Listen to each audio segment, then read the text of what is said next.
Hello friends, मैं अमित कुमार। स्वागत है आपका अपने यूट्यूब चैनल एजुकेशन सपोर्ट में। जैसा कि आप लोग जानते हैं कि 27 तारीख को हाई स्कूल का मैथ का पेपर हुआ था, तो उस पेपर के कुछ एमसीक्यू पार्ट को हम आज सॉल्व कराएंगे, जिसमें आपको 1 से 10 तक क्वेश्चन को सॉल्व कराने की कोशिश करेंगे। तो आपका पहला क्वेश्चन जो है मैंने बोर्ड पे पहले लिख रखा है। सवाल जो दिया हुआ यदि 26 156 का लासा यानी कि एलसीएम लार्जेस्ट कॉमन मल्टीप्लीकेशन यानी कि लघुत्तम समापवर्तक जो आपका दिया हुआ 156 दिया हुआ, तो आपको एचसीएफ निकालना हाईएस्ट कॉमन फैक्टर। आप एचसीएफ जो है दो तरीके से निकाल सकते हैं, एक तो अभाज्य गुणनखंड विधि से, दूसरा आप और क्या कहते हैं यूक्लिड विभाजन से। तो हम आपको एचसीएफ जो बताएंगे अभाज्य गुणनखंड विधि से। तो हम सवाल लिखेंगे 26 और 156। आपको पता है कि अभाज्य गुणनखंड विधि सबको पता होगा, तभी आप लोग एलसीएम निकाल पाएंगे या एचसीएफ निकाल पाएंगे। तो 126 को हम 26 को ऐसे निकाल लेंगे, 2 1 जा 2, 2 3 जा 6, 13 1 जा 13। इसका जो फैक्टर आया, इसी फैक्टर को आप यहाँ पे मल्टीप्लाई करके लिख लीजिए।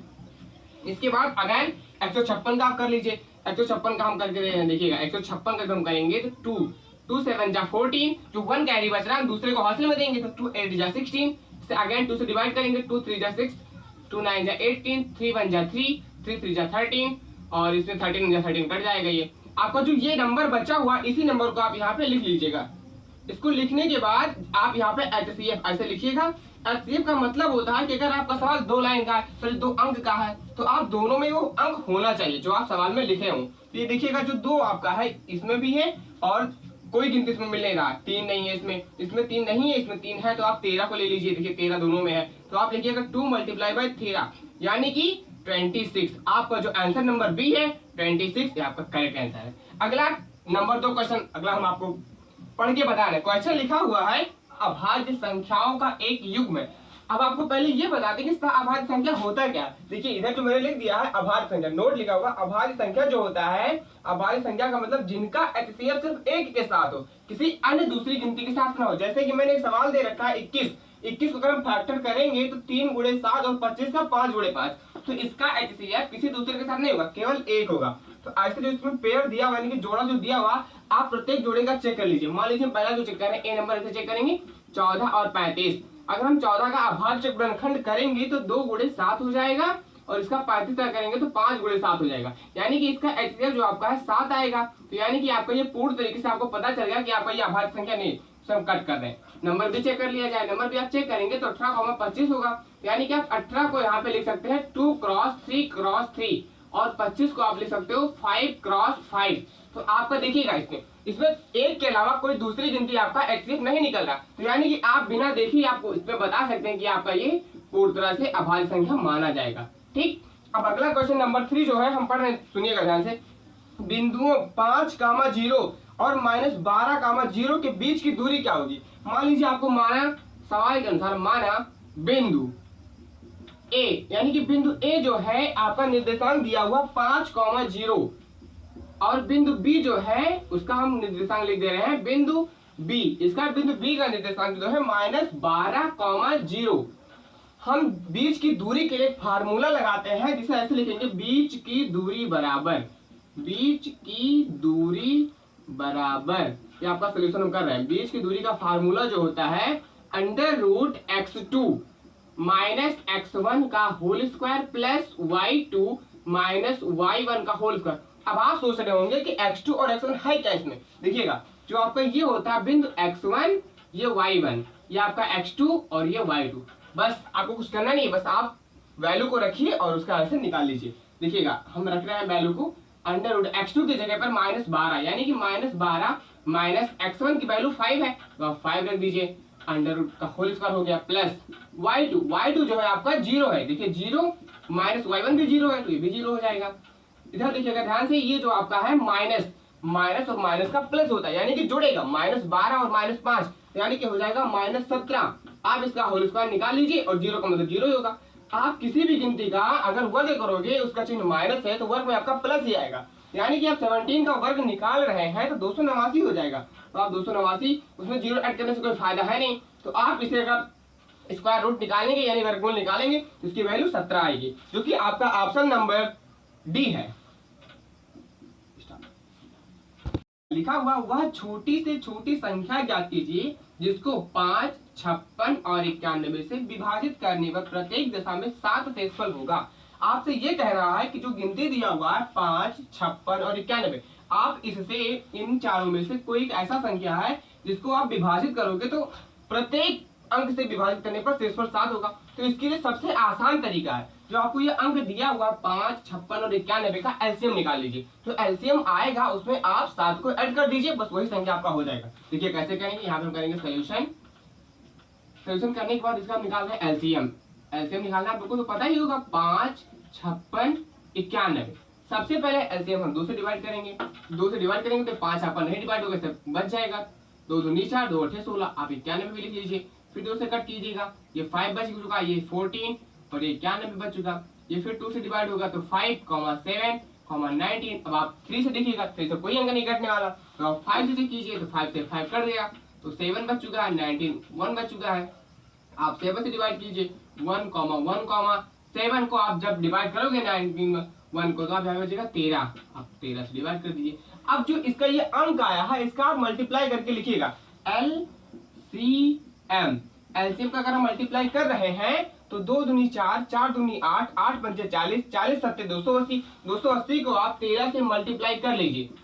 13 0 0, 13 8 104, 13 दूना 26, 26 36, यानी कि जो आपका एलसीएम आया 3640। मैंने पहले ही बता दिया, जो एलसीएम आएगा उसमें आप 7 जोड़ देंगे, तो हम 7 उसमें जोड़ दे रहे हैं। आपका जो वैल्यू आ चुका है 3647, यानी कि 3647। इसका ऑप्शन नंबर 3 बिल्कुल करेक्ट आंसर होगा। ठीक, अगला सवाल हम स्टार्ट करते हैं। चौथा नंबर, चौथा हो चुका, सॉरी 5वां नंबर।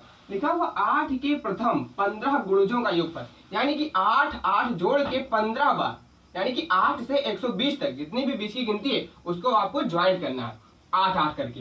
तो देखिएगा, हम सिंपल सा तरीका, इसका फार्मूला तो पता ही होगा, SN बराबर n/2 bracket 2a plus n - 1 into D.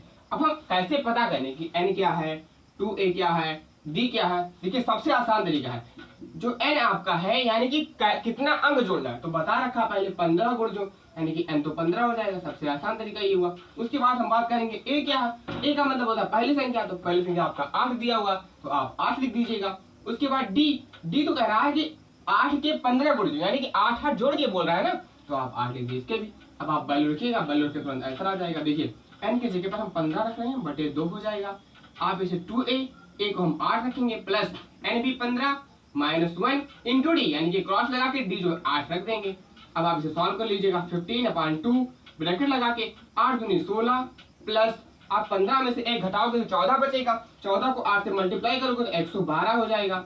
अब आप क्या कीजिएगा, 15/2 इसे क्रॉस लगा दीजिए, 112 में 16 जोड़ दीजिए तो आपका हो जाएगा 128/1 करके सॉल्व कर लीजिए। 2 1 जा 2, 2 6 जा 4, 2 4 जा 18।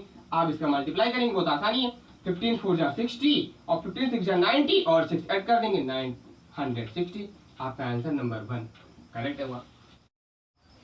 अगला क्वेश्चन 7वां नंबर, लिखा हुआ है x अक्ष पर स्थित एवं बिंदु 5, -2 तथा -3, 2 से समदूरस्थ बिंदु के निर्देशांक होंगे। आपको 2 बिंदु दिया गया है, a और b मान लीजिए। जैसे कि मैंने पहला बिंदु माना बिंदु a जो है 5, -2 और बिंदु b जो है -3, 2। तो मैंने एक बिंदु ले लिया जिसका निर्देशांक मुझे मापना है कि दोनों समदूरस्थ है, तो मैंने एक बिंदु लिया जिसे हम x, 0 मानेंगे। अब हम ये दिखा देंगे प्रश्नानुसार कि AP जो है BP के बराबर है, तो AP क्या होगा, हम ऐसे लिखेंगे AP के बीच की दूरी, ये फार्मूला लगाएंगे ताकि ये AP के बीच की दूरी जो है आसानी से निकाल सके। फार्मूला तो पता है कि बीच की दूरी होता है √x2। x2 का मतलब क्या हुआ, x, यानी कि x लिख दीजिए, -x2 -x1 जो होता है, x1 मतलब ये वाला। आपने a और p लिया है तो आप इसको मानेंगे x1, इसे मानेंगे y1, इसे मानेंगे x2, इसे मानेंगे y2। तो x2 मैंने x लिख दिया और -x1 जो है 5 लिख दिया, होल स्क्वायर लगा दिया, प्लस y2 -y1, तो y2 का मतलब 0 माइनस y1 का मतलब -2, यानी माइनस का +2 होल स्क्वायर लगा दिया। अब इसे सॉल्व करेंगे, ये हो जाएगा x -5 का होल स्क्वायर प्लस ये 2 2 जा 4 हो जाएगा। आप इसे ऐसे रहने दीजिए। अब आप लिख लीजिए BP के बीच की दूरी, BP के बीच की दूरी। अब हम इसे करेंगे सॉल्व। BP के बीच की दूरी जब करेंगे तो हम लिखेंगे, अब इसको मानेंगे, x1 इसे मानेंगे और y1 इसे मानेंगे, x2 y2 तो माना ही रहेगा ये। तो आप सेम फार्मूला है, x2 यानी कि x ये माइनस लिखा हुआ पहले से, तो माइनस माइनस का प्लस हो जाएगा, x प्लस 3 का whole square plus y2 0 minus 2 का होल स्क्वायर। अब आप इसे भी सॉल्व कर लीजिएगा, तो लिखा है x प्लस 3 का होल स्क्वायर प्लस y यानी कि 0 माइनस 2, तो 0 माइनस 2 का मतलब 2 ही होगा, 2 का वर्ग करेंगे आप तो 2 दूनी 4 हो जाएगा। अब आप लिखेंगे AP बराबर BP, यानी कि AP बराबर BP हम कहते हुए ऐसे लिख सकते हैं कि जो अंडर रूट एक्स माइनस 5 का whole square plus 4 is equal to under root x plus 3 का होल स्क्वायर प्लस 4। इसे आप कर लीजिए square root of both side, यानी कि दोनों पक्षों का वर्ग करने पर। हम ये ना लिखते वर्ग डायरेक्ट कर रहे हैं, जब वर्ग करेंगे तो रूट गायब हो जाएगा, तो आप लिखेंगे x माइनस 5 का होल स्क्वायर प्लस 4 बराबर x प्लस 3 का होल स्क्वायर बराबर प्लस 4। आप इसे कर सकते हैं 4 4 कैंसिल, क्योंकि इधर जाएगा तो कैंसिल हो जाएगा। अब जो ये बचा इसमें आप फार्मूला लगा दीजिए, a माइनस बी का होल स्क्वायर तो हो जाएगा a square plus B square minus 2ab बराबर a square plus B square और प्लस 2ab। अब आप करेंगे एक्स स्क्वायर को कैंसिल, क्योंकि घट जाएगा तो 0 बचेगा।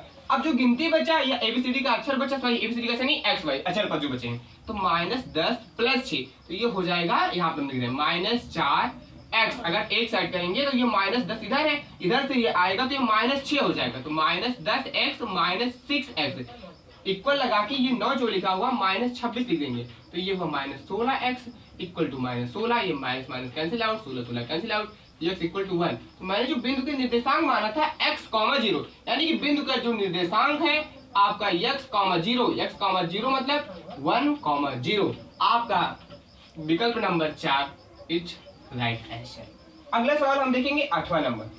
समीकरण 2x square minus 5x plus 4 equal to 0 के मूलों की प्रकृति क्या होगी। मूलों की प्रकृति निकालने के लिए सबसे पहले आपको विभक्तिकर निकालना पड़ेगा।